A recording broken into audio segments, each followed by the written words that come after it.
Hi, I'm Pat Middleton. April is National Poetry Month. Join me every Saturday at 1:30 as I go behind the rhyme with poets from the tri-state area and beyond who will not only share their poems, but their testimony area and beyond who will not only share their poems, but their testimonies and the story behind their rhyme. That's every Saturday in the month of April at 1:30 p.m. for a celebration of National Poetry Month right here at 800 AM, live WTMRradio.com.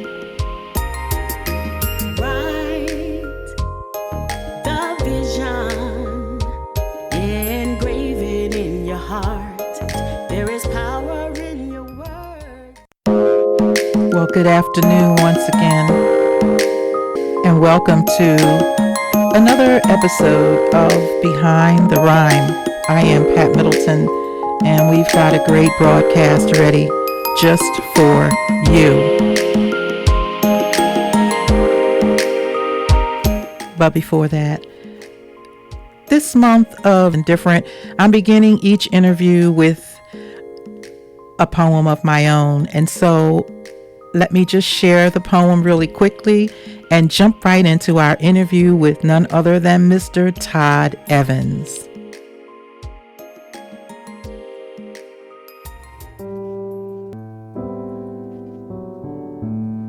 One Woman, a poetic tribute to the memory of Sandra Turner Barnes. Music by BLM Black Jazz. One woman. My skin. One woman. My skin is cinnamon. My hues are bright. I am not only a descendant of royalty, I am a queen in my own right. From the shores of the motherland to the town of Lawnside, what do they call me? My voice is jazz. My tone, it soothes. Like the pool of the sax, it moves, it grooves. From the depth of my soul to the rhythm of the blues. What do they call me? They call me, my name is Sandra. My words are power. My style is love. Whatever I write will fit your heart like a glove. Sometimes my pen is a gentle breeze. Sometimes it spans an entire galaxy. What do they call me? My name is Cadillac Lady. My passion is real. I care for all. God, friends near and far. History, equality, women, and the arts. From the most accomplished poet to the one who has yet to start. What do they call me? Mother, teacher, leader. What do they call me? Mother, teacher, leader, mentor, sister, shero, friend. My name is Sandra Turner Barnes. I am now ready to bring on our guest, someone who I admire greatly. His name is Todd Evans, and he is with us right now. Good afternoon, Todd. How are you? You did not tell me you was going to do that. I love that poem. Thank you. I'm sitting here, look. That was a beautiful poem about a beautiful person. Thank you. I've been doing that every week with the interviews, starting with a poem, and they don't know it. Nobody knows what poem I choose. But that one touched my heart. Good. I'm glad. It's something we both share. We both loved her. We both learned from her, and she was instrumental in both of us, growing in poetry. And we will always miss her, and we always will love her. You wouldn't be interviewing me today if it wasn't for that lady. Tell you that. I know that. I'll tell you that. I know Wow. that's right. That's right. I'm going to do a little intro for you. Willingboro resident Todd Evans was born in Philadelphia, grew up in Trenton. As a child actor, he was an original member of the Players Company Theater in Trenton, founded by his father, Don Evans. In contest as a child, he is a graduate of Burlington County College, and he also attended Morgan State University. He is a storyteller, a poet, a spoken word artist. He speaks on political and social topics. He loves football. He enjoys performing with musicians and bands in the area. He's an actor and the founder of the Don Evans Players Theater Group and the Kenneth Roger Cultural Book Fair. He's a published author, and he's online with us. I want this quote to be known and heard for all. This quote is the epitome of who Todd is. Quote is the epitome of who Todd is. Supporting another artist is supporting yourself if you're an artist. And sometimes people forget that. What a great quote. What a great quote from a great man. Todd, how are you today? I'm blessed. I really feel good. That poem warmed my heart, and I'm glad to be alive. Amen. Amen. I'm jumping right in with the questions. Do you remember the first poem you ever wrote? Yes. I was 6 or 7 years old, and it was called Love Not War. It was protesting the Vietnam War, and I got to read it for the late Dr. Nikki Giovanni.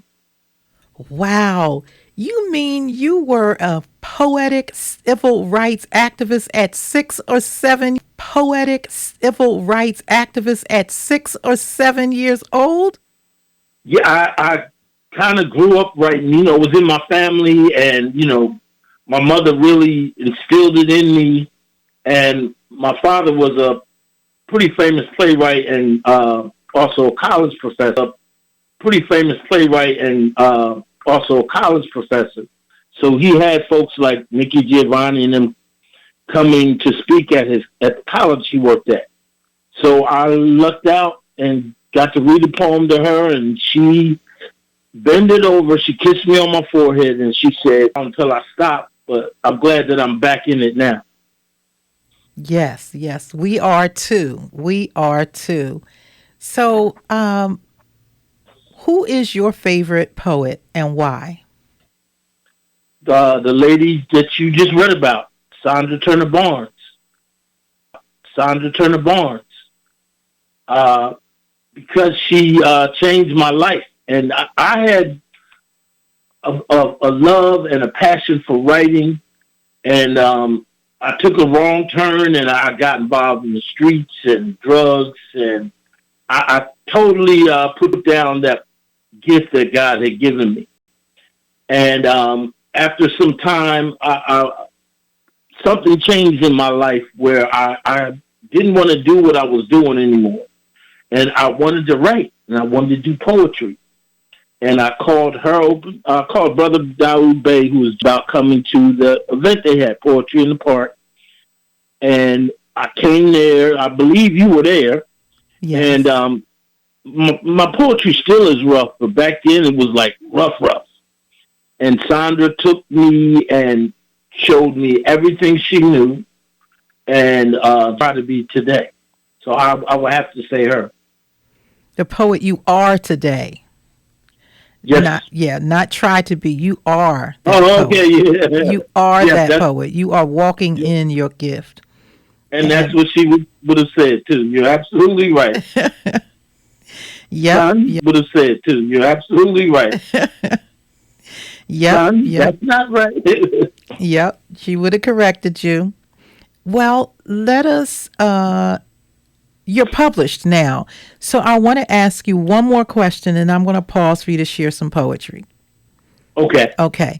I want to say also, many people, we may not tell our story the way you do, but we've all strayed away from the pen and gotten involved in things we shouldn't have, and God has steered us back towards that pen. So thank you for your transparency, and thank God for covering you until you made. Now, can you share a little bit of your journey from poet to author? Poet to author. Well, again, that and Sandra has something to do with that. I wanted to write. My first book was a short story, and it was about a black Pulp Fiction superhero character that I took from black folklore. And my mother always was pushing me to write. You know, I'd be coming out of somebody's rehab or somebody's jail, and my mother was like, "You need to write. You need to write." And you need to write. And I didn't, and I wouldn't. And so when I started coming back in and stopped what I was doing and embracing my gift, I had done a book, and Sandra was having some kind of event at the about the new book, new authors. So she invited me to come and talk about my book, and I was also able to do poetry. And she kept pushing me with this book, you know, because at first, you know, we're all excited about our first book, and because at first, you know, we're all excited about our first book, and my aunt is coming, my niece is going to get this book, the man down the street, and it don't always go like that. You got to have thick skin to write. True. So she saw me going through that point where I thought, well, man, maybe I'm not good at this. And she kept pushing through that point where I thought, well, man, maybe I'm not good at this. And she kept pushing me. And that event, my mother got to come and see me do poetry, which she always wanted me to get back into as a kid. Since I had left it when I was a kid, and she got to see me read from the book. My mother died 2 weeks after that. Wow. And if it wasn't for that, that would have been that was the only time my mother saw me do what she dreamed for me. And I'm forever thankful for that. And now my last couple of publications are all poetry books. One has three social justice award winning poems in it. Mm-hmm. But again, I mentioned this Sandra Turner Barnes to keep writing and keep publishing and to stick with it. She explained to me how it goes. You're going to have days when you sell every book. You're going to have days when you don't sell one. But you got to keep going at it. And that's what I've been doing. Wow. You know what just hit me, Todd, as you're sharing? Wow. You know what just hit me, Todd, as you're sharing? The providency of God to allow your mother to be there weeks before he called her home to witness what she saw in you as a young boy and encouraged in you. That's beautiful. And then, you know, our community, we always before us and they've paved the way, but you took what Sandra poured into you and you did that for so many others. And we're going to talk about that after you share some poetry. Because it's the epitome to me of giving back to the community that gave to you all that you're doing. So we're going to talk about how that came to be, following in your mentor's footsteps. But let's hear some poetry. Okay. Now, I have some music ready if you want me to play a little jazz behind you, or if not, just let me know. Sure. Okay. Sure. The poem that I'm about to do is it's called Stuck. And it's about the things that I got stuck on. And people can get stuck in a lot of different ways. And mine was a real horrible way. And I'm reading this for somebody out there because I don't want you to get stuck. Or somebody out there that is stuck, I pray that you get unstuck. Stuck. I've been battling with this poem up in my head. It ain't Gucci, so it won't get the snaps, likes, or to be read. Some won't get it, some won't understand, man, but maybe you might. That's if you've ever been stuck. I have been. I've been stuck on the corner. You know that corner? The corner that had been killing my behind for years, choking me. One I that had been killing my behind for years, choking me. One I just couldn't or wouldn't get away from. That drink that got me there, that hit that kept me there, that fix or high that would not let me leave. The spot where Bobo got locked up for somebody else's stash. He did 8 months for locked up for somebody else's stash. He did 8 months for some young boy's stash, and he came right back as he was stuck. Makes you want to scream, makes you want to holler, makes you want to holler, makes you want to scream. And when he came back, the young boy he did 8 months for wouldn't let him cop short a dollar. Where the young white kid is now nodding and his head bobbing from heroin control, just like my black uncle did. But now it's an epidemic because it's happening to white kids. Either way, God help them and God help me. Something must be done. But neither one of us is leaving this corner. Popo come, then we run. But we come right back when the coast is clear, standing bravely and boldly without no fear, doing greasy and grimy, grinning ear from ear. Young boy looking down on the junkies and the fiends he's serving, down on the junkies and the fiends he's serving, feels they are less and not deserving. Looking down on them, but he's stuck on the same corner with them. They trying to get one more, he trying to sell one more. A young boy filled with new age rapper music, drug dealing and glorified lying and leaving. Young boy on the corner, he is also dying with the fiends that he is also killing, not realizing that he is also trapped and they are all dying because they are stuck. Drunken daddy loves his kids, but too drunk and too stuck to get off the corner and hug their mother rolls, but too conflicted and addicted to be him. So little babies are preparing to take their place one day, stuck on that corner. You see, stuck sticks to you, won't let you go.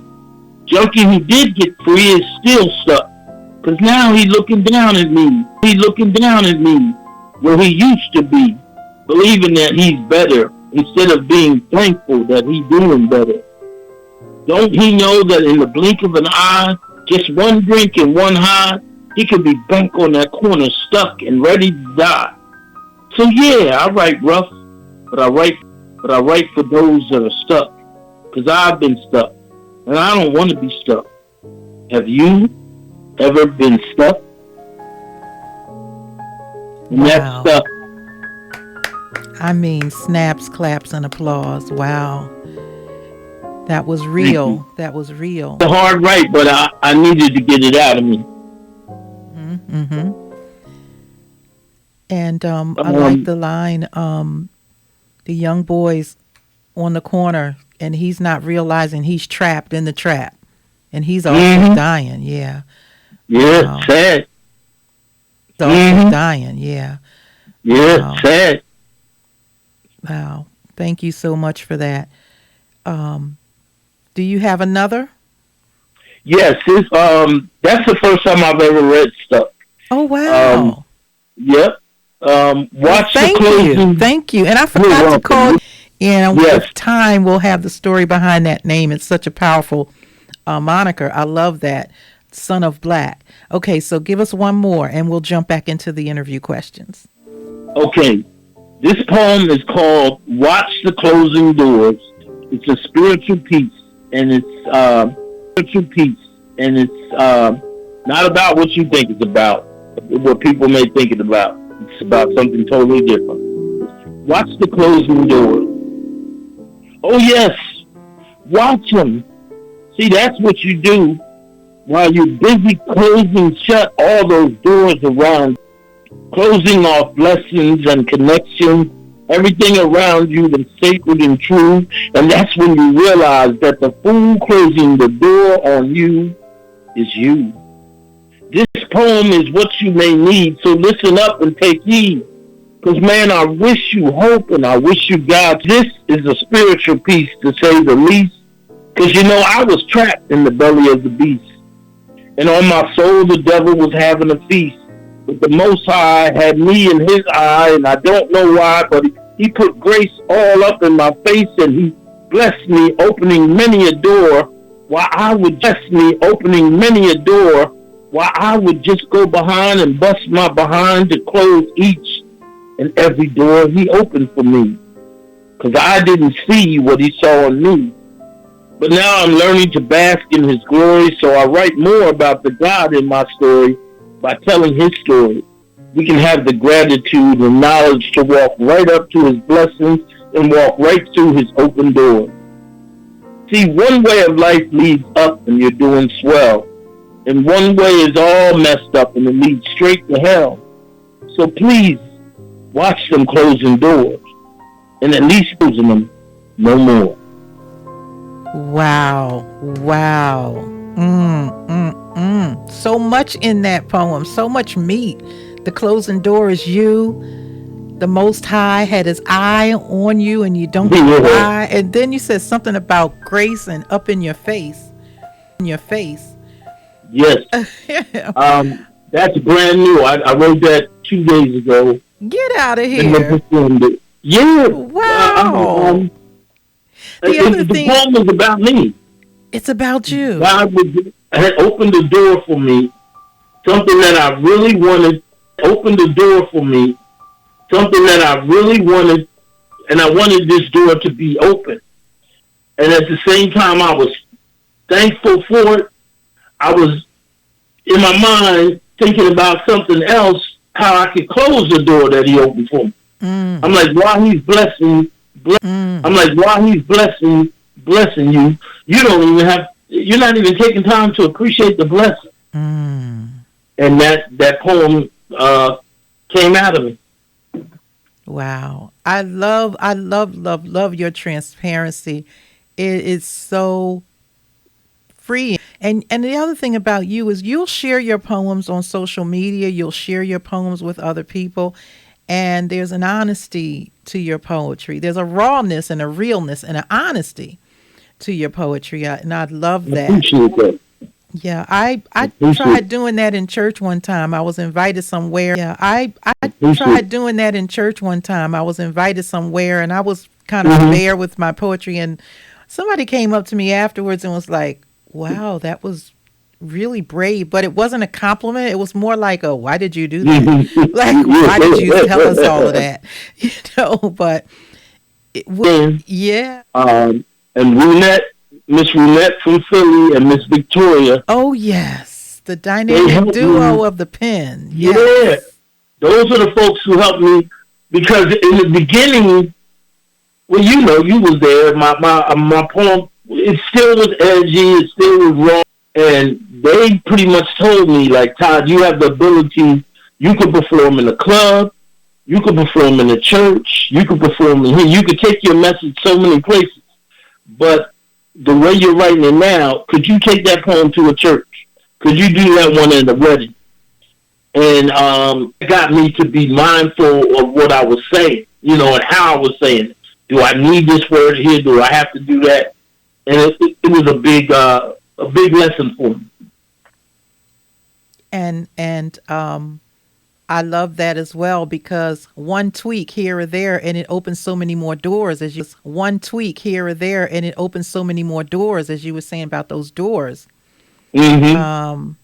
Beautiful. Okay, let's dive into following in your mentor's footsteps with Classic Bookstore, with Willingboro at the JFK Center, with Free.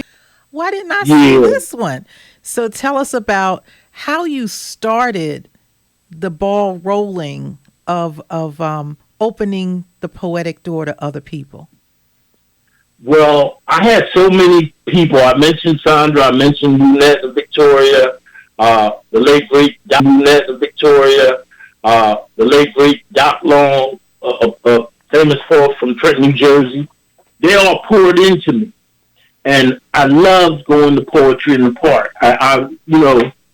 When Sandra would give us those poetry assignments, mine would be done when I got home that night. And I loved the vibe. And it got to a point where I wanted to start my own, but I really wasn't sure how to do it. So when I went to Sandra and Brother Bay, you know how some people, when you might be in a group, say a singing group, and you want to branch out and go on your own, and the other people, oh, he think you're too big. Or, they didn't do that.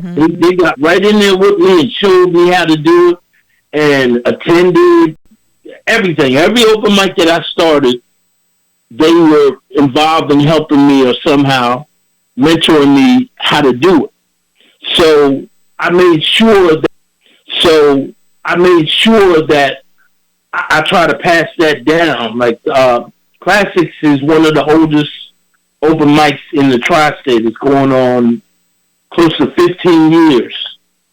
Willenboro Open Mic is 14 years old, and I turned that over to, basically because it was time for me to move on to something else, and it needed a younger influence, and she's been doing an amazing job. Freedom Friday, which is the last Friday of every month, Trenton, New Jersey, in Cal Walter Park, at 7 p.m. in Cal Walter Park, at 7 p.m. I got involved in that during the pandemic because the old host had to step down, and I was supposed to be just taking over for a couple of months, and it didn't work out that way. So I'm still doing it, and I believe this year. But it's great giving back. Basically, what I'm doing is giving back what was given to me. When I help a young artist or give them their first feature or try to mentor and stuff like that, it's because folks did it for me. So I would stop when the open mic poetry in the park stopped. It wasn't nothing for Sandra to sit in that parking lot answering my questions. Or you remember the late Mr. Walt? Yes. Walt. He was always teaching me. I didn't Pat, I didn't know what a haiku was when they were doing the haikus, and I was too afraid to ask somebody.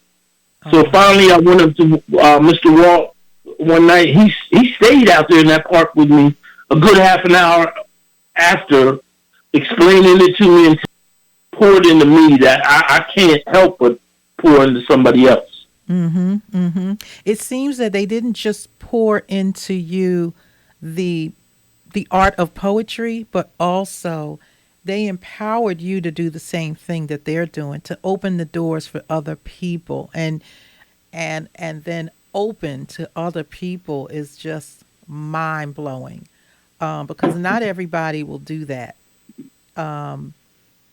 But you carrying the torch. You carrying Sandra Turner Barnes' torch. That's what you're doing. Yes, I tried to. Doing. Yes, I tried to. And the others and the others that have poured into you, you've taken it, and you've perfected it in your area of the universe and Trenton and surrounding areas, and it's awesome. It's awesome.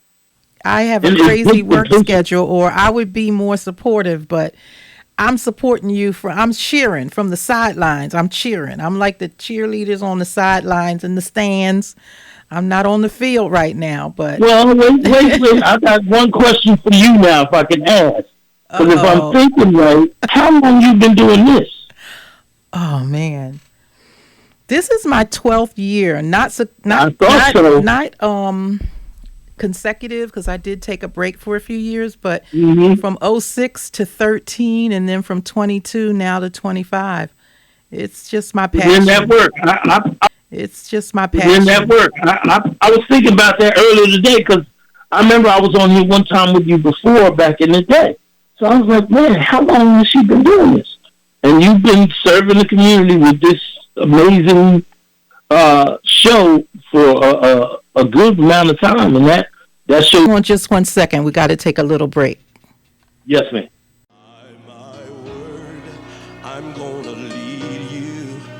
Join Pat Middleton on Sundays at 6 p.m. for the Word, Power, and Truth broadcast, where she will bring you the Word of God, the power of praise, and the truth that will set you free. The Word of God, the power of praise, and the truth that will set you free. Sundays at 6 p.m. right here where the Master reigns. WTMR 800 AM, live streaming at WTMRradio.com. Well, Todd, I want to ask you as we begin to wind up, how can our listeners find out more about your books and purchase and support your works? That's a good question. Thank you. The book, my main poetry book is called A Rose for Ruby. It's dedicated to an aunt of mine that passed away. And it's been a pretty good seller. It has three social justice award-winning poems in it. And you can find it on lulu.com. And I always bring copies to my event. If you're ever to any of my events, or if you're ever in Trenton, New Jersey, it is sold in Classics Bookstore, 4 West Lafayette Street, Trenton, New Jersey. Okay, great. Also, could you once again recap? Now, you just did for the Classic Bookstore the days and times that they occur. Classics Capital Area Open Mic. That's in Trenton, New Jersey, 4 West Lafayette Street. That is the first Saturday of every month at 2 p.m. It's free. As I know, one of the longest running open mics in the Tri-States. Same place, pretty much same host. And I will be co-hosting it with a young man named Andrew Condoris for a while because I'm not getting any younger and I got to rest. There's also Freedom Fridays. That's also in Trenton, New Jersey. And that is done at the Ellerslie Mansion in Calwarber Park. Every last Friday, which is actually next week, 11 p.m. There's a $5 fee for that one, but you will get your money's worth. There's free refreshments, art gallery exhibit, poetry, and open mic. I also have a theater group, the Don Evans Players, and we're working on something for the summer youth poetry contest.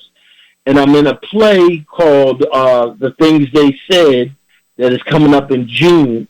If anybody wants more information, they can friend me on Facebook, and I have a lot of the information. No problem. Thank you. I'll be sure to share.